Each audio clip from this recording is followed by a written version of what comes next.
Walumpong mahihinang tao lang ang kinalaban mo. Pagkatapos kailangan mo nang sumandal sa balikat ng iba para makalakad? Mahina ka. Wala kang karapatan na maging miyembro ng pamilyang Takayanagi. Masakta ka. Kuya. Magkapatid sila? Tumabi ka.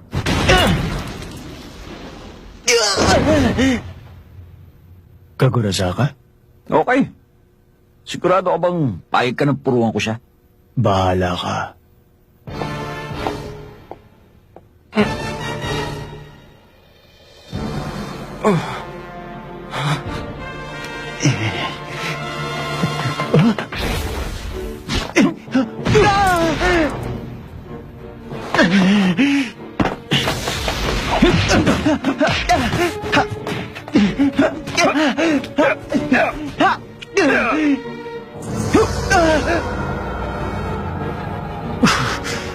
Hindi ako makagalaw.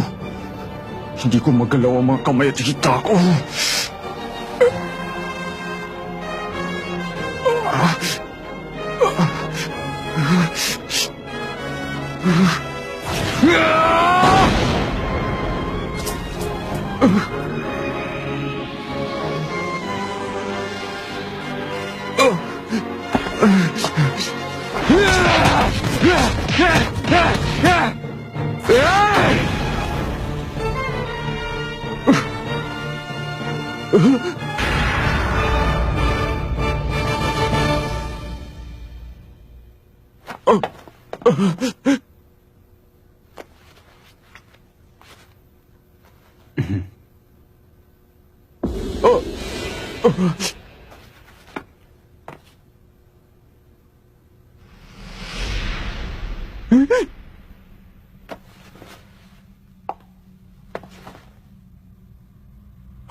Pasado ka.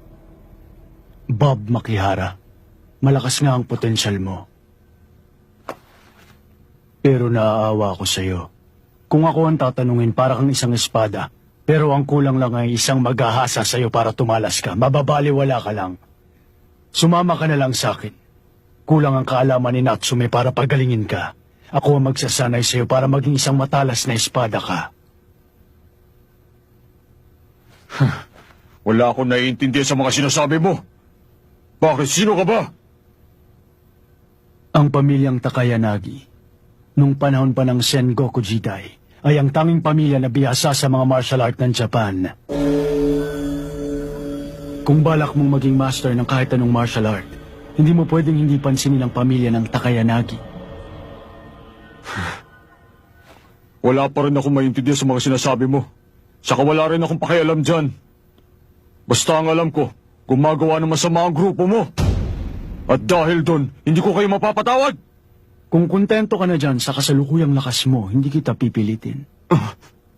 Pero, kung hanggang dyan lang ang kaya mo, ngayon pa lang ay sinasabi ko na sa'yo, hindi mo mahahabol si Shuichiro Nagi.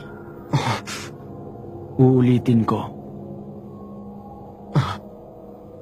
Bob Makihara, sumama ka sa akin at abutin ang kataas-taasan. Nababagay sa iyo ang estilong militar.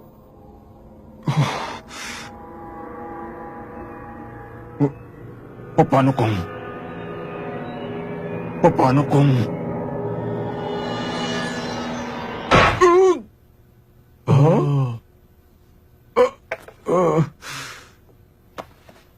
Jackie, bakit?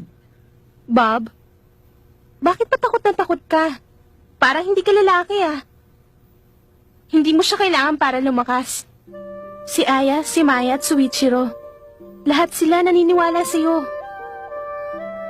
At higit sa lahat, ako ang fan mo, naniniwala sa iyo. Sige na, matalo ka na kung matatalo ka. Pagkatapos bumangon ka at bumawi ka na sa kanya.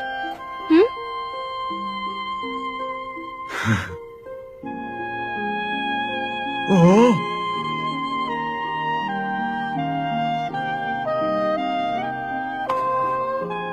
Jackie, talagang maaasahan ka. Sa totoo lang, Hindi ko alam kung mananalo ako rito. Pero, nanonood ang babaeng mahal ko. Kaya hindi ako papayag na dito magtatapos to. Kagurasaka, Hmm? alam mo, naiintindihan ko kayo. Alam kong nararamdaman nyo habang nanonood kayo. Takot kayo. Natatakot kayo dahil kahit anong gawin nyo, hindi nyo kami matalo-talo. Sa loob-loob nyo, takot kayo sa amin. Ipapakita ko sa iyo ngayon kung paano ako lumalaban kapag siniseryoso ko.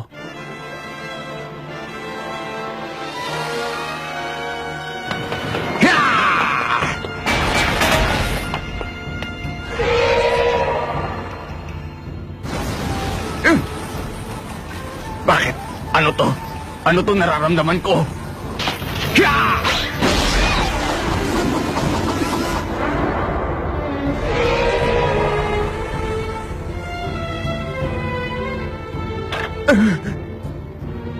Bakit ganito? Bumagsak lang siya. Naging ibang babae na to kaharap ko.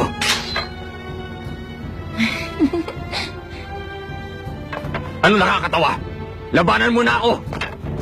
Ano? Bakit ganito? Nailagan niya ang patpat ko. Paano? At nakalapit siya sa akin. Ito ang Ryugan. Parang siya may hawak sa katawan ko.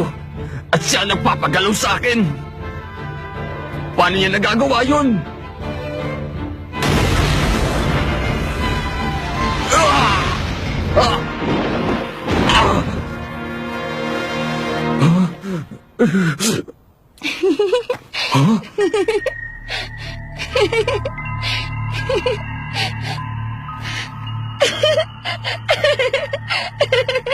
Bakit? Bakit siya tumatawa? Natatawa ba siya dahil napabagsak niya ako? Dahil natalo niya ako? O dahil natutuwa siya sa pambihira niya lakas? Wala sa hitsura ng babaeng tong pambihira lakas niya. Natatawa lang siya na parang baliwala lang. Napaka-inosente niya kung tumawa. Bakit ganito? Parang... Si Aya ay bata pa. Ha? Ikaw naman, alam ko naman yun eh. Okay lang sana kung ganon. Kaso siya ang may hawak ng Ryugan. Kaya niyang alamin ang lahat tungkol sa kalaban niya. Lupa, tubig, ginto, kahoy, apoy. Kumbaga, makikita niya ang lahat ng bagay na may enerhiya. Nakikita niya ang hinaharap, pati na ang nakaraan ng kalaban niya. Sa palagay ko nga, nakita niya rin yung halikan nating dalawa. Ayan, nandito na tayo. Kapag dumaan ka sa pintong yan, nakikita mo siya. Okay. Bata, Ha? mag-iingat ka. Hindi biro ang nangyayari doon. Ito na siguro ang pinakamahirap na laban para kay Aya. At hindi ko siya matutulungan. Bakit? Ganun ba talaga kalakas? Ang kalaban niya si Tagami? Isa siya sa 10 pinakamalakas na tao sa eskwelahan. Pero huwag kang magkakamali. Hindi si Tagami ang nilalabanan ni Aya ngayon. Ang kalaban niya ay ang kapangyarihan ng Ryugan. Hindi kasi madaling kontrolin ang kapangyarihan yon. Pero hindi lang ang Ryugan ang ganon. Mahirap kontrolin ng martial arts. Lahat ng pagpapahalaga pati na ang konsensya ay mawawala kapag hindi mo yun nakontrol. Ang matitira lang sa'yo ay ang sinasaloob mo. Kaya parang nilalabanan mo ang sarili mo. Kaya hindi niya kakayanin yun. Kakailanganin niya ng tao na susuporta sa kanya.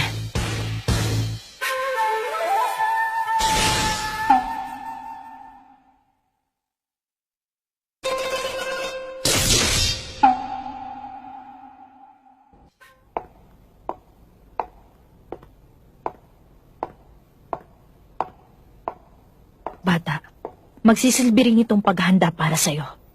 Balang araw lalabanan mo rin ang sarili mo para makontrol mo ang kapangyarihan mo. Yun ang magiging pinakamahirap na laban mo.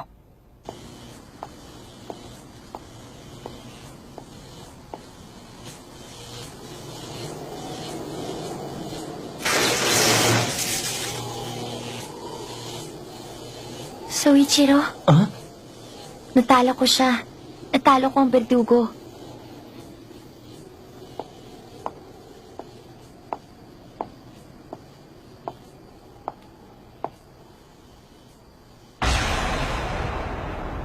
Okay lang. Hindi ko siya tinapos. Sana. Berdugo nga siya pero mahina naman siya. Halos hindi na siya gumagalaw nung lumalaban kami. Nabasa ko lahat ng atake niya. Pero, hindi ko akalain na napakasaya palang lumaban. Napakasarap pala kapag pinahirapan mo ang kalaban mo.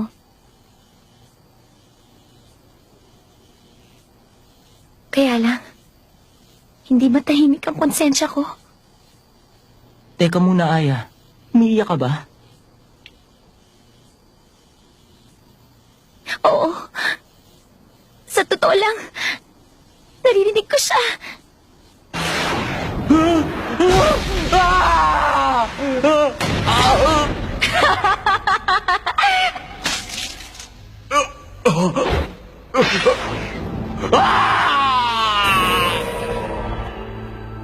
Yun ang totoo.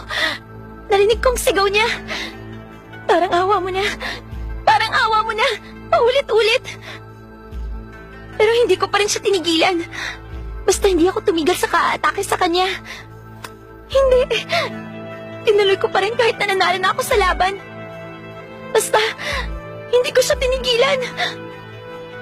Parang nagtatalo yung parte ko ng kontrolado ko at yung parte ng kontrolado ng Ryugan. Ang kaso, yung parte ng kontrolado ng Ryugan ang nangingibabaw at sinunod ng katawan ko. Parang tinukso ako ng kasamaan. Sundin mo ako. Sundin mo ako at mapapasayo ang mundo. Apak-apakan mo ang kalaban mo na para siyang isang ipis. Tapusin mo siya. Tapusin mo siya. Pagkatapos nun, Pagkatapos, paano na yan? Hindi kaya nakapatay ako ng kalaban ko. Hindi ko talaga sinadyang gawin yon. Ang inisip ko lang, gusto kita makasama. Yun lang.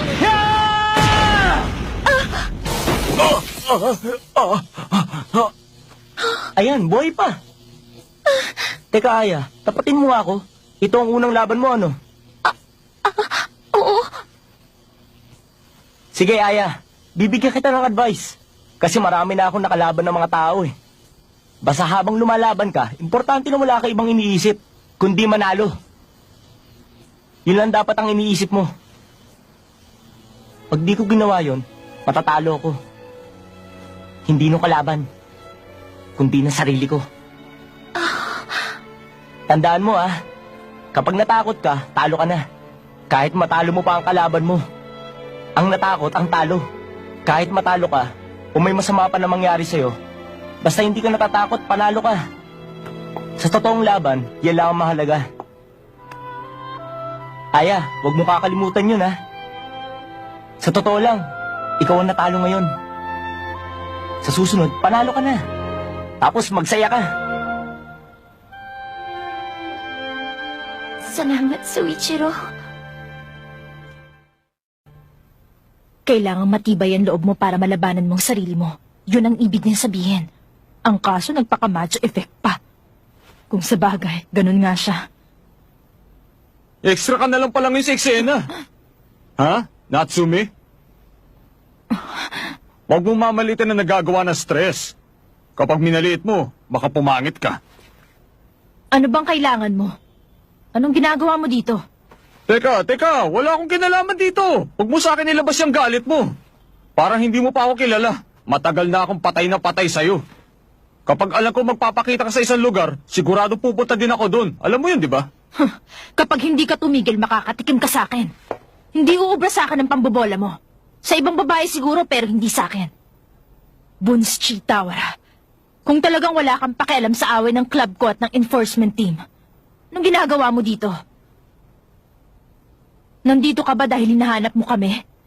Tuta ka pa rin ba ni Mitsumi? Tandaan mo, hindi ako papayag na makuha niyo ang dalawang bata. Hindi ako sigurado kung makakalaban pa ako ngayon. Pero sa buong Juken Book Club, ako lang ang may pag-asa laban sa kanya. Teka, time out muna. Hindi na kailangan to. Mukhang natapos na yung laban sa baba. Bakit pa tayo maglalaban? Sabi sa akin, naghahanda ng umalis ang mga kasama ko. Makinig kayo. Pag uuwi na kayo, maglalakad kayo na mag-isa. Pag hinuli kayo ng pulis, huwag niyo sasabihin yung pangalan nyo. O kayo! Doon kayo! Section 3, makakalis na! Sige. Ano ka ba? Tumahan ka na nga. Lagot, wala ko alam sa ganito. Hindi, okay lang ako. Ha? Ang saya ko. Hinipo ni Suichiro ang noo ko.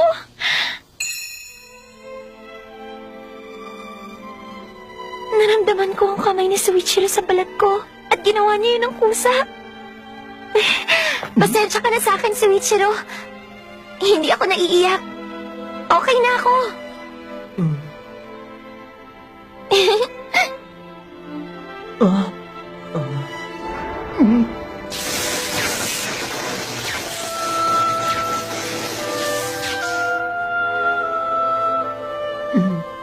Ano ka ba? Bakit mo naman ginawa yan, ha? Nagbibigay lang ng swerte. Konti lang naman. Mananalo na ako sa susunod. Tapos magsasaya ako. Basta hihintayin ko ang araw na ikaw naman ang hahalik sa akin. Ay, oo nga pala. Nakita ko nga pala kayo ng ate ko na naghari ka nung isang araw. Teka. Wala yun. Wala kahulugan yun, no? Baka pwedeng bumaba na tayo. Okay lang? Aya, bata! Halina kayo, nag-aalala na ako. Si Babata Kayanagi andun pa. Tara na! Oo.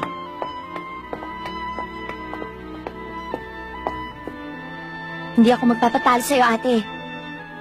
Lalo na kung dahil sa kanya. Ano ka ba, Aya? Pinilit niyang pag-aralan na kontrolin ang chi niya. Nawalan siya ng malay, kaya ginamit ko naman ng chiko para magising siya. Yun lang naman yun eh. Wala naman kami ginawang masama.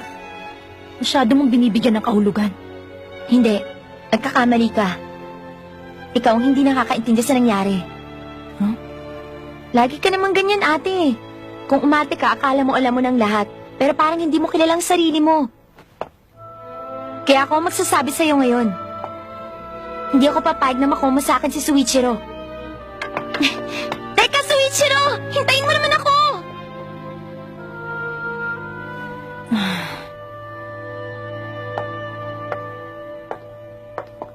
Kamukhang kamukha mo pala siya eh. Kamukha mo yung kapatid mo nung bata ka pa. Kung ako ang masusunod, ayaw ko maging katulad ko ang kapatid ko. Pero para mangyari yon, kailangan matapos sa ating henerasyon ng away na to. Oh, ano nang gagawin mo ngayon? Gusto mong lumaban? Pas muna ako. Kawawa ka naman eh.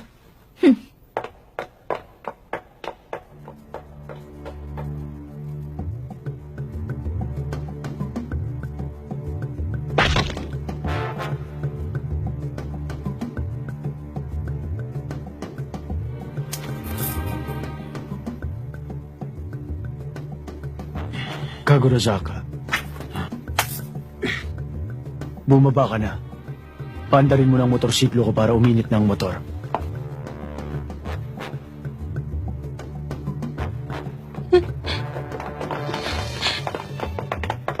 Bababa ako sa loob ng 3 minuto.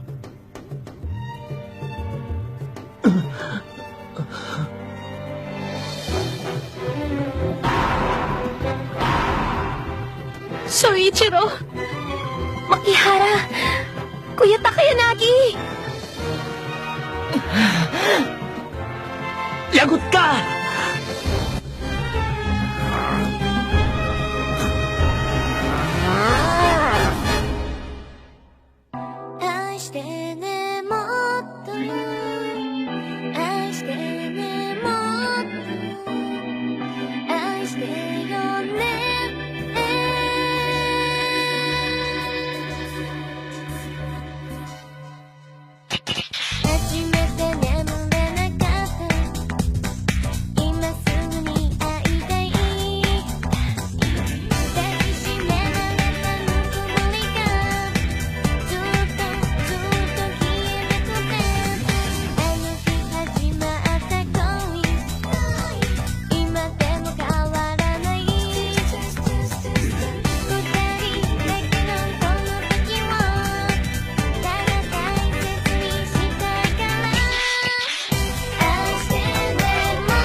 Mitsuomi Takayanagi, president of Todo Academy's executive council, and the meanest fistfighter there is.